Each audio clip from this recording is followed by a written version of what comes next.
मैं हूँ आशिका सिन्हा और स्वागत है आपका स्कूल शिक्षा के इस ऑनलाइन लर्निंग प्लेटफॉर्म पे। तो जैसा कि आपको पता है कि जेएनवी क्लास 6 का जो फॉर्म है वो आ चुका है और उसी से रिलेटेड आज हम लोग सारे इंफॉर्मेशन को डिस्कस करने वाले हैं।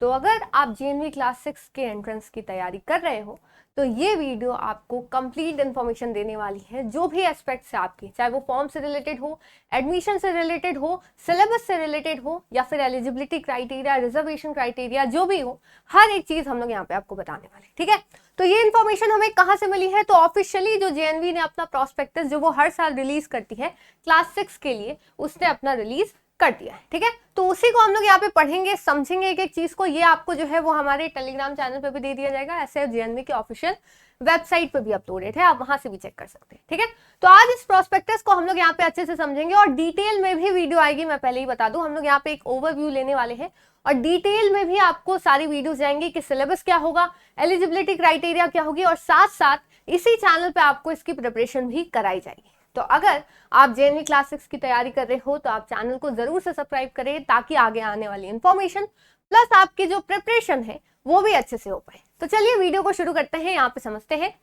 सबसे पहले जो जवाहर नवोदय विद्यालय है यानी जेएनवी है आपका, उसने अपना फॉर्म जो है वो रिलीज कर दिया है, ये तो आपको पता है। साथ साथ अब हमें क्या समझना है कि यहाँ पे लास्ट डेट क्या है। लास्ट डेट आपकी 29 जुलाई 2025 है। ठीक है, आप देखोगे अभी जून चल रहा है, अभी आपके पास ऑलमोस्ट 2 महीने। ठीक है, 2 महीने तो तुरंत जल्दबाजी नहीं करनी कि फॉर्म आया और तुरंत जो है भरने चले गए। आपके पास 2 महीने और इवन बहुत सारे चांसेस ये है कि डेट जो है वो एक्सटेंड कर दे, क्योंकि हमेशा ऐसा होता है। ठीक है, और आपको प्लस करेक्शन करने के लिए भी टाइम मिलता है, जो आप ना ही उसमें शुरू में ही अच्छे से फॉर्म फिल कर दे तो अच्छी बात है। हम लोग फॉर्म को भी कैसे भरना है उसके लिए भी वीडियो लाएंगे। तो सबसे पहले यहाँ पे समझते हैं, तो आखिरी डेट बाबू 29 जुलाई है, तो यहाँ पे थोड़ा ये नहीं करना है, जल्दबाजी में नहीं जाना है। ठीक है, पहले आप इसको समझ लीजिए। इवन जो आप फॉर्म भी भरते हैं ना, उसमें सबसे पहले पूछता है कि क्या आपने प्रोस्पेक्टस पढ़ा है। अगर आप नो करोगे ना तो फिर बोलेगा जाओ पढ़ के आओ पहले। ठीक है, तो चलिए समझते हैं सबसे पहले यहाँ पे। तो जो जो इंपॉर्टेंट चीजें, जैसे बहुत सारी चीजें हैं इसमें, तो जो इंपॉर्टेंट चीजें रहेंगी आपके बारे में उसको डिस्कस करेंगे। पहला, आपके लिए क्लास 6 के लिए कितने सारे स्कूल्स हैं। जैसा आपको पता है क्लास 6 में नए एडमिशन हो रहे हैं, 9th और 11th में जो वेकेंट सीट्स होती है, जो खाली होती है, उसमें दी जाती है। लेकिन 6 में क्या होता है, आपके एडमिशन होते हैं तो ढेर सारे आपके जो है वो स्कूल्स है। और ये मैं पहले ही बता दूं, आपको नहीं दिखना वाह इतने सारे स्कूल है, जी नहीं। आप जिस डिस्ट्रिक्ट में रहते हैं उसी जेएनवी में, ठीक है, उसी डिस्ट्रिक्ट के जेएनवी में आपका एडमिशन हो सकता है, उसके अलावा किसी में नहीं। ठीक है, तो याद रखिएगा इसको। तो टोटल कितने बाबू 654 आपके जवाहर नवोदय विद्यालय के स्कूल्स है, विद्यालय है। ठीक है, 27 स्टेट में है, 8 यूनियन टेरिटरी है। यह आपको टेबल मिल जाएगा, आप यहाँ से आराम से देख सकते हो। ठीक है, डिटेल में आपको कि आपके जो स्टेट है उसमें कितने सारे जेएनवीज है। ठीक है, अब आगे बात करते हैं आपके एग्जाम की डेट क्या है, जो कि मोस्ट इंपॉर्टेंट है, क्योंकि आपके एग्जाम जो है वो बाबू 2 फेज में होता है। अब आप बोलोगे क्या मैम 2 बार एग्जाम देना होगा? जी नहीं, 2 बार नहीं। कुछ स्टेट्स में आपका पहले हो जाता है पेपर और कुछ स्टेट में बाद में। जैसे कुछ स्टेट्स में आपका जनवरी में ही पेपर हो गया था और कुछ स्टेट्स में आपका अप्रैल में हुआ था। ठीक है, तो अभी समझते हैं। सबसे पहले क्या है बाबू, 13 दिसंबर को ही आपका पेपर है। कहाँ? 13 दिसंबर को। जैसे आपके जो नॉर्मल स्टेट्स होते हैं, नॉर्मल मतलब जो हिली एरियाज में नहीं आते हैं, जो प्लेन एरियाज में, जो ऐसे मेन लैंड में आते हैं, उन सब में आपका पेपर 13 दिसंबर को ही हो जाएगा। कब होगा? 13 दिसंबर, सैटरडे है उस दिन। कौन कौन से स्टेट में होगा, क्या आपका स्टेट आता है इसमें, बताइएगा आपका पेपर कब है? आंध्र प्रदेश, असम, अरुणाचल प्रदेश। ठीक है, अरुणाचल प्रदेश के कुछ एरिया, जैसे आप अगर दिबांग वैली से हो तो आपका नहीं है। ठीक है, फिर तवांग से हो वहां पे भी आपका नहीं है, वो इसमें आएगा, तब आपका बाद में होगा। ठीक है, बिहार, छत्तीसगढ़, गोवा, गुजरात, हरियाणा, हिमाचल प्रदेश के कुछ जो आपके डिस्ट्रिक्ट्स है उसको छोड़कर आप इसको पढ़ सकते हो। जम्मू कश्मीर, ठीक है, फिर झारखंड, केरला, कर्नाटक, मध्य प्रदेश, महाराष्ट्र, मणिपुर, उड़ीसा, पंजाब, राजस्थान, त्रिपुरा, तेलंगाना, उत्तर प्रदेश, उत्तराखंड एंड वेस्ट बंगाल में दार्जिलिंग को छोड़कर। कौन कौन से यूटी में है बाबू? Andaman and Nicobar island, Chandigarh, Dadra and Nagar Haveli, Daman and Diu, Delhi, Lakshadweep and Puducherry. तो ये आपके कुछ स्टेट्स है। ठीक है, बहुत सारे, मोस्ट ऑफ द स्टेट्स में आपका 13 दिसंबर को पेपर होगा। तो डेट नोट डाउन कर लीजिए, बहुत मतलब अभी आपके पास समय है लेकिन उतना भी नहीं। ठीक है, और अगर प्रिपरेशन करनी है तो मैंने पहले ही बताया कि प्रिपरेशन भी कराई जाएगी आपको। ठीक है, चलिए आगे आते हैं। जो बाकी स्टेट्स बच गए ना बाबू, यहाँ जो भी एक्सेप्ट में लिखा था कि इसको छोड़कर, तो जो भी छोड़कर आपके स्टेट्स बचे हैं उन सब में आपका 11 अप्रैल को पेपर होने वाला है। कब होने वाला है? 11 अप्रैल को। और पेपर की टाइमिंग देख लीजिए, 11:30। अभी हम लोग सब डिस्कस करेंगे, कितने देर का पेपर होता है, क्या क्या पूछता है, हर एक चीज देखेंगे। तो 11:30 बजे आपका पेपर होने वाला है। फिर नेक्स्ट आपको दिया है कि आप कैसे फॉर्म फिलअप कर सकते हो, रजिस्ट्रेशन कर सकते हो। मैं पहले ही बता दूं, रजिस्ट्रेशन में आपका 1 रुपया नहीं लगता, तो आप आराम से इसको फॉर्म फिल कर सकते हो। जो बेसिक डॉक्यूमेंट्स आपसे वही मांगेंगे और मैं आपको बकायदा पूरा फॉर्म जो है वो फिल करके दिखाऊंगी अगर आपने नहीं भरा आप, ठीक है। तो आप देखिए कौन कौन से डॉक्यूमेंट्स मांग रहे हैं। तो नॉर्मल ही है, अभी एडमिशन जब आपका निकल जाता है ना, उसके बाद आपसे जो है वो डॉक्यूमेंट्स लिए जाते हैं। तो अभी बस आपसे आपका फोटो मांगा जाएगा, ठीक है, सिग्नेचर ऑफ पेरेंट, ठीक है, कैंडिडेट का सिग्नेचर और आधार कार्ड के कुछ डिटेल मांगते, ये मांगते, रेसिडेंस सर्टिफिकेट मांगते कि आप उसी डिस्ट्रिक्ट से हो कि नहीं, ठीक है। या तो आधार कार्ड की डिटेल या फिर रेसिडेंस सर्टिफिकेट जो आपका होता है उससे रिलेटेड कुछ इंफॉर्मेशन ली जाती है। ये चीज ध्यान रखिएगा। अभी हम लोग फॉर्म जब फिलअप कर रहे होंगे तब मैं और डिटेल में इसके बारे में बात करूंगी, ठीक है। तो अभी इसको ये देखते हैं। फिर आपको ये बात बताई गई है कि आप जिस जेएनवी मतलब जिस डिस्ट्रिक्ट में हो आप उसी जेएनवी में एडमिशन ले सकते हो।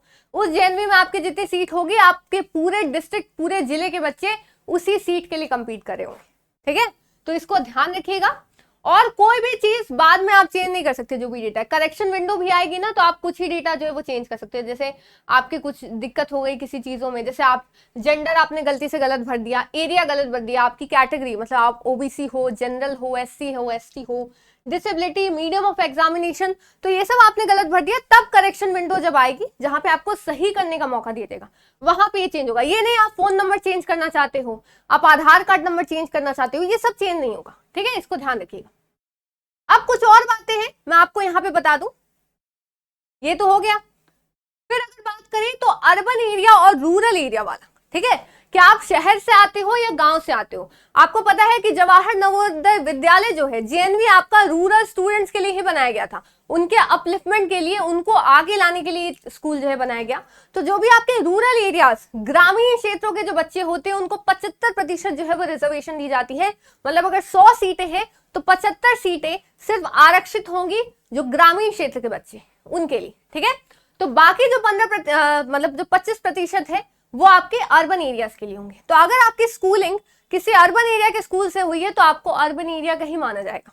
हम लोग इसके बारे में और डिस्कस करेंगे डिटेल में, ठीक है, एक एक चीज आपको समझ में आएगी। तो 3, 4 और 5 अगर आपने रूरल एरिया से पढ़ा है तो आपको रूरल एरिया का स्टूडेंट जो है वो कंसिडर किया जाएगा। ऐसे ही वो चीज बताई जाती है जो आपका रिजर्वेशन आगे डिसाइड करती है कि आप जो है रूरल कैंडिडेट हो या फिर अर्बन कैंडिडेट हो, मतलब शहर के हो या गांव के हो, ठीक है।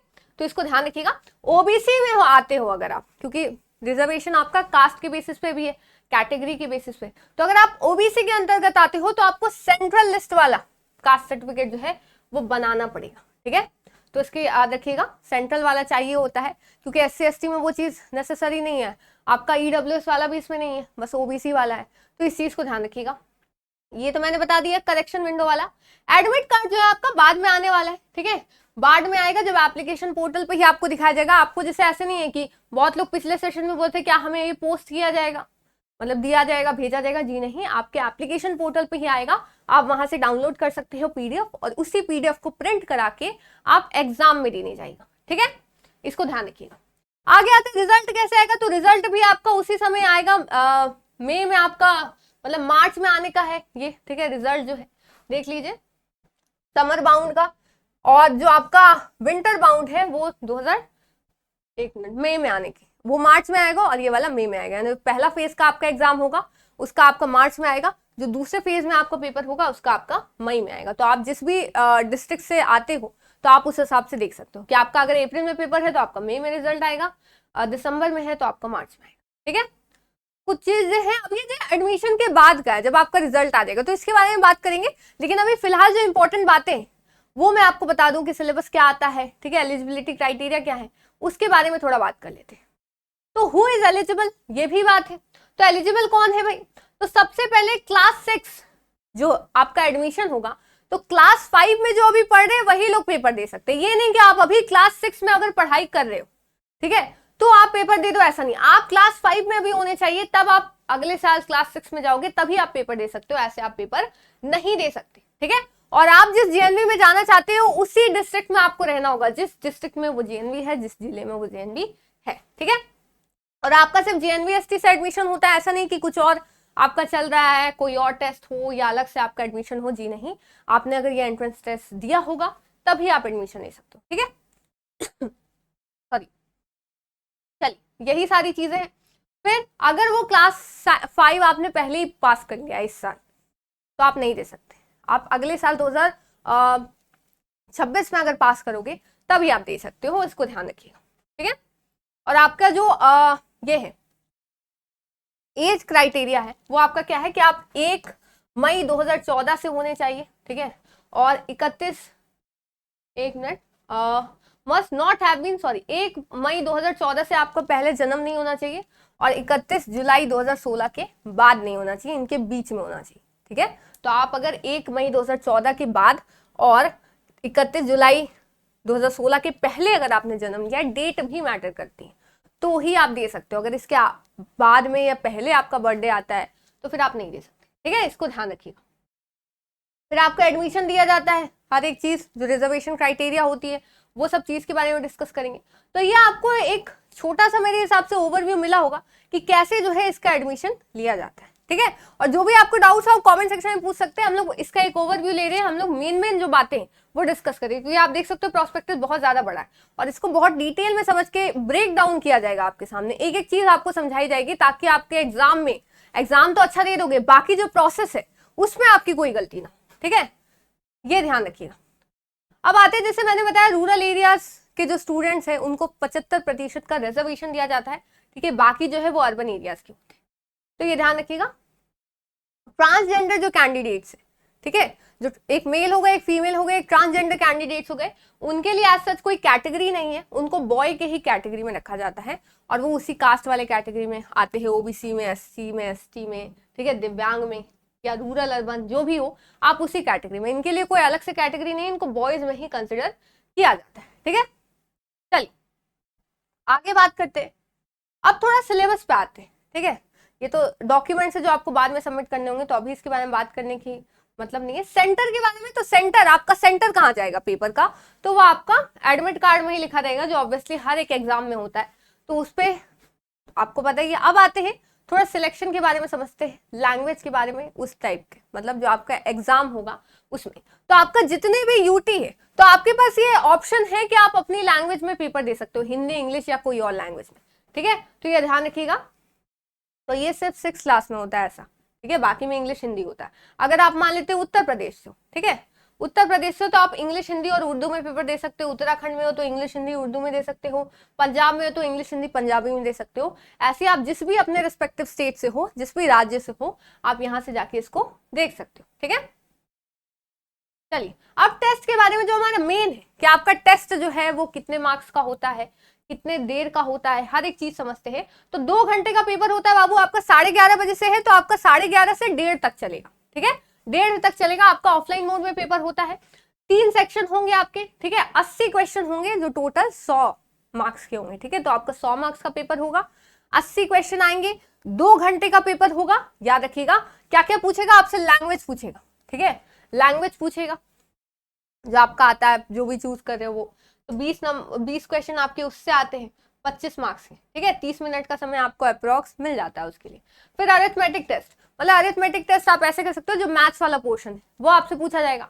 फिर आते हैं उससे कितने 20 क्वेश्चन आएंगे। और मेंटल एबिलिटी वाला जो आपका रीजनिंग टाइप होता है ना, कि पैटर्न वाले क्वेश्चन जो आपसे कराए जाएंगे, इवन क्लासेस भी चलेंगे यहाँ पे, तो आप इस चीज को ध्यान रखिएगा। तो मेंटल एबिलिटी वाले आपके क्वेश्चन आते हैं, 40 क्वेश्चन आते हैं सबसे ज्यादा, इसी का आपका वेटेज होता है, और बाकी आपके 20-20 आते हैं, इसको याद रखिएगा। तो आपका 3 ही होता है, 100 क्वेश्चन आते हैं, ठीक है, 80 क्वेश्चन आते हैं, सॉरी 100 मार्क्स के आते हैं, याद रखिएगा। और 40 मिनट्स टाइम जो एक्स्ट्रा दिए जाएंगे दिव्यांग स्टूडेंट्स को, ठीक है, दिव्यांग स्टूडेंट्स को एक्स्ट्रा 40 मिनट्स का टाइम यहाँ पे दिया जाएगा, मतलब उनके लिए एग्जाम 2 घंटे 40 मिनट का होगा एंड आपके लिए 2 घंटे का, ठीक है, इसको याद रखिएगा। वही OMR शीट मिलती है आपको, तो आप यहाँ देख सकते हो कि इसको कैसे फिल करना है, ठीक है। तो ये थे। अब आप बोलोगे मैम सिलेबस का क्या, तो आपको यहाँ पे ना, जैसे आप देख सकते हो यहाँ पे आपको सिलेबस तो नहीं, यहाँ पे आपको सैंपल दे देता है इस प्रोस्पेक्टस में कि आप किस तरीके के क्वेश्चन आते हैं।